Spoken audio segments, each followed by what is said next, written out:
অতিরিক্ত গরমের দিনে পেটের গন্ডগোলে ভোগেন অনেকে। অ্যাসিডিটি, পেট ফাঁপা, ফুড পয়জনিং সহ নানা ধরনের সমস্যা দেখা দেয় এ সময়। কিছু নিয়ম মেনে চললে এই গরমে পেটের এসব সমস্যা থেকে মুক্ত থাকা সম্ভব। শরীরকে পানি শূন্য হতে দেবেন না। গরমে পেটের পীড়া তৈরির পেছনে সবচেয়ে বড় ভূমিকা রাখে পানি শূন্যতা। গ্রীষ্মকালে প্রয়োজনের তুলনায় যেমন বেশি পানি খাওয়া হয়, তেমনি তা দ্রুত ঘামের সঙ্গে শরীর থেকে বেরিয়েও যায়, যে কারণে স্বাভাবিকের চেয়ে বেশি পানি খাওয়া প্রয়োজন। পর্যাপ্ত পানির অভাবে খাবারও ঠিকঠাক হজম হয় না, তৈরি হতে পারে কোষ্ঠকাঠিন্য ও অ্যাসিডিটি। অতিরিক্ত ঠান্ডা খাবার ও পানীয় খাবেন না।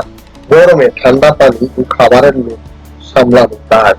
বাইরে থেকে এসে আইসক্রিম, ঠান্ডা কিংবা জুস দেখলেই অনেকে ঝাঁপিয়ে পড়েন, কিন্তু এমন সময় ঠান্ডা খাবার ও পানীয় হজমের সমস্যা তৈরি করতে পারে। বাইরের খাবার বাদ দিন। গরমকালে রাস্তার পাশে দেখা যায় শরবত, জুস কিংবা কুলফি মালাইয়ের দোকান, কিন্তু অস্বাস্থ্যকর পরিবেশে বানানো এ ধরনের পানীয় বা খাবার থেকে তৈরি হতে পারে ডায়রিয়া, আমাশয় সহ নানা রকম পেটের পীড়া। খাওয়া দাওয়ায় অনিয়ম করবেন না। গ্রীষ্মকালে খাওয়া দাওয়ায় অনিয়ম পেট একেবারেই নিতে পারে না।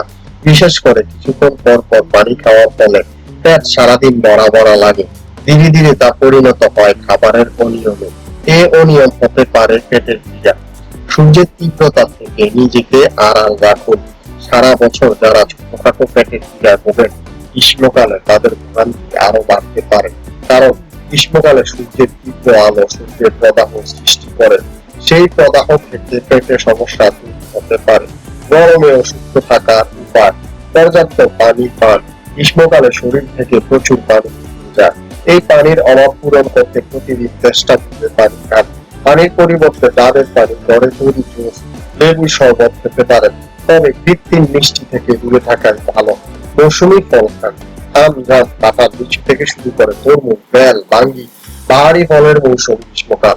এসব ফল পেট শান্ত রাখতে সহায়তা করে। এছাড়া ফলের রস পানি শূন্যতা দূর করতেও সহায়ক। বাসার খাবার খান। গরমে বাইরের খাবার শরীরে বেশ বাজে প্রভাব ফেলে। অতিরিক্ত ঝাল, তেল, মশলা শরীরে বিরূপ প্রভাব ফেলতে পারে। তাই গ্রীষ্মকালে চেষ্টা করুন ঘরে তৈরি খাবার খাওয়ার।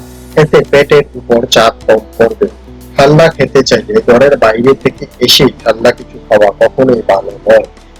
খাইতে চাইলে কিছুটা সময় নিন।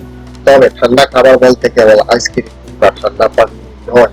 বেছে নিতে পারেন দই, ঘরে তৈরি লাচ্ছি অথবা মালাই। খাবারে অনিয়ম করবেন না। গ্রীষ্মকালে যতই পেট ভরা লাগুক না কেন, সময় মতো 3 বেলা খাবার খেতে দিবেন না। সময় মতো খাবার খেলে পেটের সমস্যা থেকে মুক্ত থাকা যায় সহজে।